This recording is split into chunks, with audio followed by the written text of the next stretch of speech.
Welcome to the Price Action Harvester automated tutorial. In this video, I'm going to demonstrate the impressive capabilities of this self-directed automated trading system by showing you hypothetical backtests from a variety of instruments, including an example for micro futures, e-mini futures, foreign currencies, cryptocurrencies, and stocks.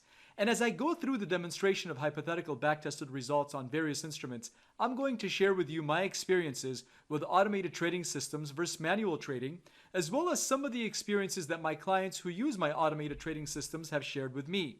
My hope in sharing this with you is to show you how you can reduce mistakes in trading and how you can control the stress that comes with trading. A system like this is not just an automated trading system, but it's also a research tool that can be used for many years to come by any trader, whether you're just starting out or you're a licensed professional managing funds for others. But before I get into all that, just a little bit of background on this trading system first. Its strategy is based on short-term price action and trend. However, what's unique about this system is that it clearly demonstrates trading on particular days and during particular times of those days can make a world of difference in your bottom line. Moreover, in this system, you can choose to set it to trade on particular days for a particular instrument or to trade multiple instruments concurrently, and you can set it to trade during your desired times. So you can set it to trade before you go to work, after work, during lunch, after the gym, when the kids are in school, whatever time is more convenient for you. Let's jump right in. As I mentioned, I'm going to cover hypothetical backtested results for several instruments in this tutorial, and I'm going to start it with MES, and I'm going to explain what each of these parameters mean. By the way, you'll note that all of my hypothetical backtested results include slippage. It's always important to account for slippage, whether you're looking at this or any other backtested result on the internet. However, I don't account for commissions that would be paid to your broker. A couple of reasons for that. One is this system trades everything, including stocks, which have no commissions nowadays with most major brokers. And two, instruments such as futures and Forex have such a wide variance in broker commissions that I think it's best you just account for the commissions that you would normally pay to your broker by simply deducting that amount from any hypothetical net profit that you see in this tutorial. So for MES, that's the micro S&P 500 futures, I've set the system to run a hypothetical backtest on Tuesdays between 11:30 and 12:45 and to look for short trades only. Of course, you could set this system to concurrently look for both long and short trades. Next, for units, I've set it to 1, as I want to trade one contract. But there is no technical limit to the number of units you can trade in this system. Next, you'll notice I've enabled Move Stop. What that means is, after the close of the first bar counting from the entry bar, if I have unrealized profit of at least 40 ticks after the close of any subsequent bar, then the system is going to move my stop, which is the risk per trade number, from 30 ticks to the current bid price if I were in a long trade, or to the current ask price if I'm in a short trade. Since this backtest is demonstrating short trades, my move stop, if executed, would move my stop to the current ask price. It's important to note, in this automated trading system, all calculations are done at the close of a bar. Now, I could have put the starting bar to be 45 instead of 1 under my move stop parameter. That would mean that the system would only attempt to move my stop after the close of the 45th bar, counting from the entry bar of the trade. Next, the if profitable buy parameter is what dictates if the stop is going to move or not. If at the close of a bar, my unrealized profit is at least 40 ticks, and if the starting bar parameter is met, then the move stop is going to move my stop from 30 ticks, which is the stop loss that was set upon the initial entry of the order, to the current ask price. Next, for my profit target parameter, I have set that number at 60 ticks and my risk per trade, which is my stop loss, to 30 ticks. Couple of important items here. With profit targets, they are active in real time and are limit orders, meaning if we hit this 60 tick target at any time, even if it is before the bar closes, the trade is going to attempt to exit at that 60 tick profit target. Remember that move stop is calculated after the close of the bar. So the trade has about 60 seconds to get to its profit target before the move stop is calculated. Also important to note that this system is designed to run on the 1-minute chart. Next, you'll note that I have exit open positions checked, and my flatten everything exit time is 12:59 p.m. I'm in Los Angeles, so that's Pacific Standard Time. But for example, if you were in the East Coast, you can set that time to be 15:59 p.m. The system isn't military time if you wanted the system to attempt to exit all open positions at 3:59 p.m. Eastern. If I scroll down a bit here, you'll note the system by default has exit on session close unchecked because I have exit open positions checked by default.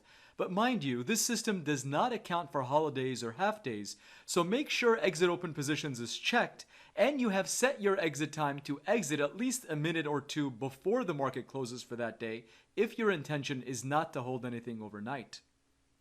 One last thing before I run this, although I'm going to be demonstrating hypothetical backtests for several instruments, I'm starting with this one because MES is one of the more popular products. It's a product that the CME introduced to the marketplace on May 6th of 2019. Moreover, this backtest will show you how tight you can make your day and time parameters, and yet if that trade setup is there, this system will find it and execute it. Let me go ahead and run this for this year, last 12 months. Okay, these are the hypothetical backtest results.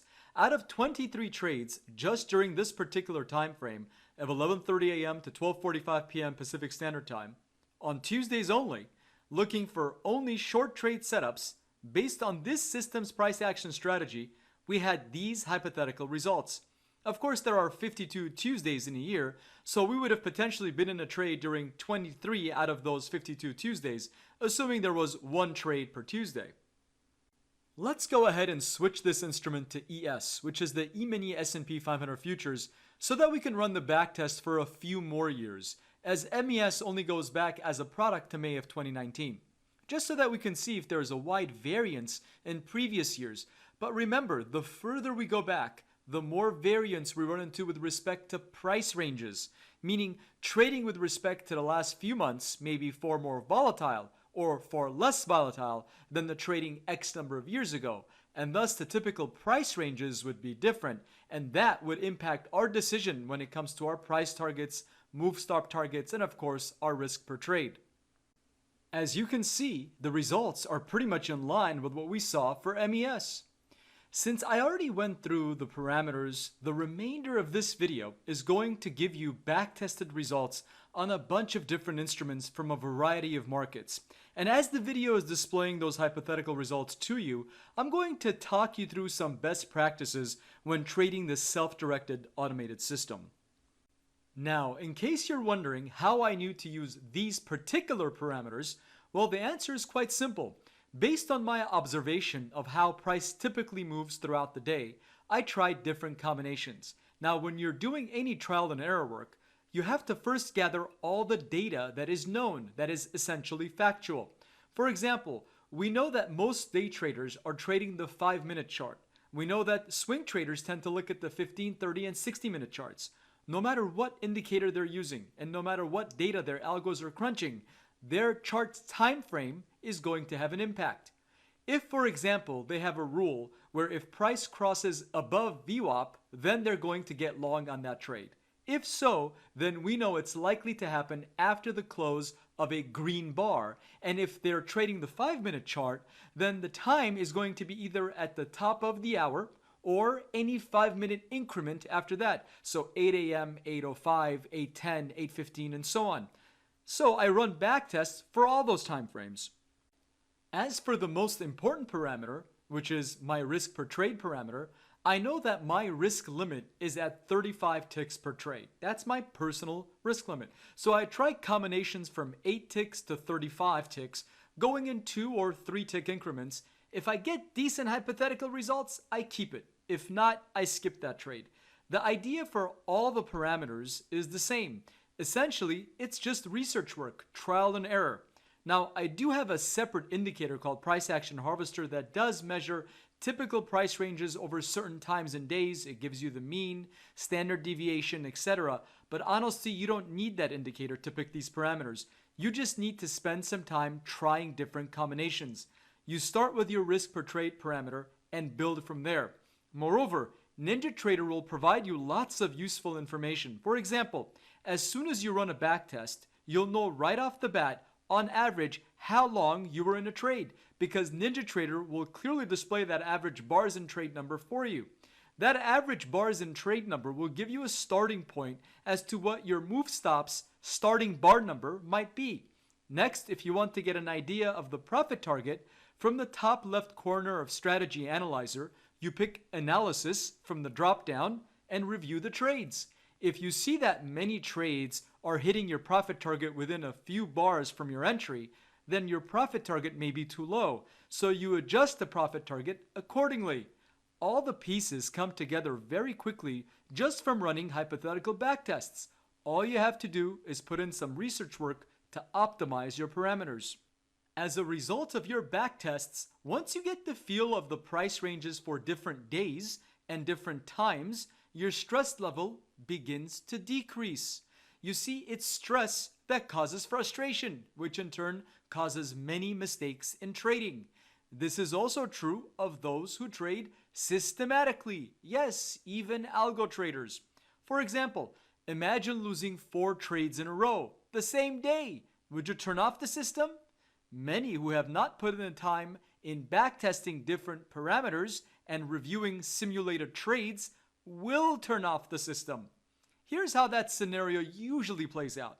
They take a few losses in a row, get stressed, get frustrated, turn off the system, and they do something else for a few days, and then they come back to the system and run backtests again, only to find out if they had stayed in the system, they would have made all the money that they lost back, plus would have potentially been up significantly in their account. So they get even more frustrated, and now they turn the system back on, only to take another loss. At this stage, they start to think to themselves, gee, I must be bad luck. Every time I go in, the market turns against me. It has nothing to do with luck, and almost everything to do with trading the odds based on historical price action.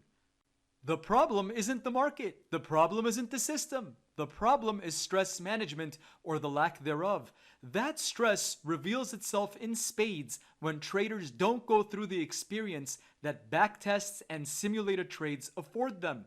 Had they just studied the odds of past success, they would know out of X trades over the last 12 months, the odds of winning would have been Y, the odds of losing would have been Z. It's not perfect science, but at least they would have an idea.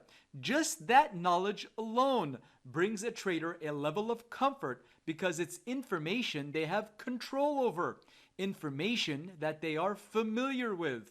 Therefore, they're less likely to make early exit mistakes.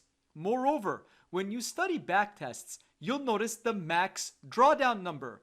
If that amount of potential losses in the max drawdown is something that you can live with, then that's great.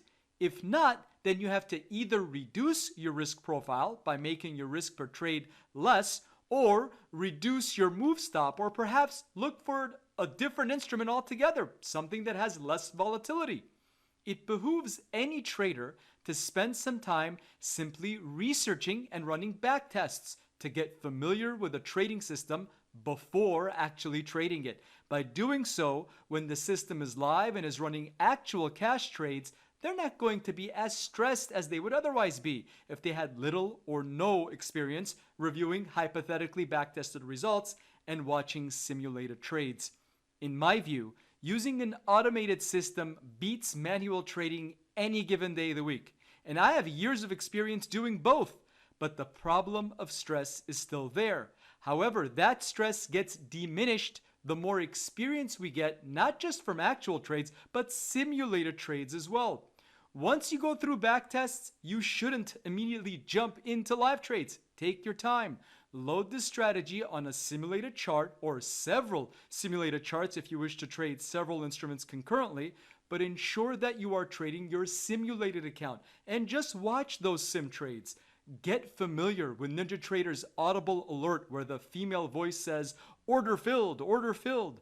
Run it for a long enough time until you get very comfortable with the automated trade entries and exits that are being executed. It's also important for me to note here of an observation that I've made over the years, and that is traders that have lasted through the years have the long view of their trading results. They glance at the results at the end of the quarter, but they put most emphasis at the end of the year. If you look at results by the day, you may end up turning off any system you trade because some days are good, some days are bad. So after 2 or 3 bad days, you may turn off the system, only to potentially regret that decision later on when you run back tests and discover what you may have missed out on. This system is about price action. If you were to plot it on a chart, your x-axis would be your time, your y-axis would be your day. When it comes to backtesting best parameters, some traders write notes on their stick-it notes and place them on their monitors. Others record the best parameters for particular days and times on a spreadsheet. No matter how you do it, once you get the parameters you like, then save that template in NinjaTrader with a descriptive name so you can easily find it and load it on your trading day. Now, I do provide 2 complementary templates for any 2 futures instruments, whether it's micro or e-mini, for those who purchase the Mach 8 version. All you need to do is email me your 2 instruments and request those templates. But no matter what, going through the experience of running backtests and simulated trades, in my view, is irreplaceable. You can place either order directly on pinnaclequant.com. Just click on the Price Action Harvester Automated tab when you're there. Click on Sign Up on whichever option you decide to go with and follow the prompts. The sign-up process is really easy, and of course, this trading software comes with quick start notes, documentation, which will further explain all elements of this trading system. Well, that's it for this tutorial. If you have any questions, please email me at rafi@pinnaclequant.com. I want to thank you for your time. I wish you happy trading, and God bless.